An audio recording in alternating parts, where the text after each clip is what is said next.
No mother, at least not since we were small children. Absyrtus, our brother, was the youngest and the last. She died in childbirth, and he died before he was married and had children of his own, so as you might imagine, our father did not die peacefully. I have a son of my own, and he's now wearing our father's crown, so it wasn't a complete extermination of our family line, but it was close.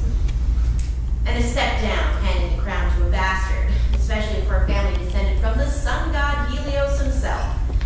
This is where we get our golden eyes, and our knack for magic, and our bad luck with lovers. Not to excuse what Medea did to the children, because there really is no justification for that. But Jason was a pig. I know. I met him. But they're all pigs, or become them, my Aunt Circe would say. She'd be right. She'd know. She's been turning them into pigs for almost a century now. She's the one that taught Medea how to cast spells. We all can do it. It runs in my family. My father's been charming dragons and fire-breathing bulls since he was a toddler. But Medea wanted more than a few household charms under her girdle. She wanted the big magics. And the dark ones. And Circe never could resist an earnest student. I genuinely think Medea was a good person. And I genuinely think she thought she could learn those arts without compromising her soul, but, well, I ask you, can you learn to kill a man and not have that knowledge slowly eat away at you until you do? She was never the same after she went to live with Circe. Never the same after she returned to Colchis. Suddenly it was too small for her, too far away from the rest of the world, and she was restless. Always restless. A fitful sleeper and an avid dreamer, given to moonlit walks by the seashore and sunrise rambles in the hill, often coming back with her feet bloodied and her nails torn as if she was clawing her way over something, out of something, towards something the rest of us couldn't see or understand.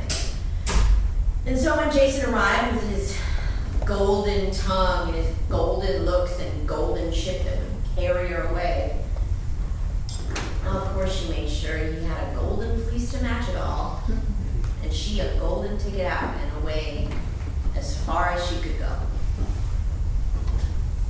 And when Father and Absyrtus tried to stop her, she murdered him, our brother, and scattered his body parts in the bay, forcing my father to stop and collect them, and thus letting her slip away to freedom. Or so she thought. Like I said, we've always been good with magic, not so much with love.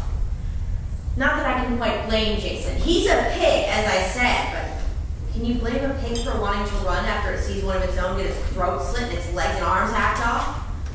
And I can't imagine death wasn't always on his mind from the moment he watched her scatter our brother to the waves. And if the rumors are true about how Medea killed his uncle after they returned to Iolcus, then I'm sure that only hardened his heart towards her further. How could it not? Of course the man was his enemy, his rival for the throne. He would have had to be dealt with somehow, some way, but did Medea have to trick his own daughters into boiling him alive? Of course she didn't. And yet, who knows? Maybe she couldn't have done it any other way. You see, it was in her nature. It was who she was. And you can despise her for that. You can fear her. Certainly I did. I still do. But I don't know. She's my sister, for all that. And I pity her and I worry about her. And I hate that man she married. I hate that man who took her away and then left her for another woman, and I hate that she killed the children, but I know I'll see her again. I know someday, somehow. I heard she's in Athens now, married again. She won't stay with them forever. She won't stay there long. too restless.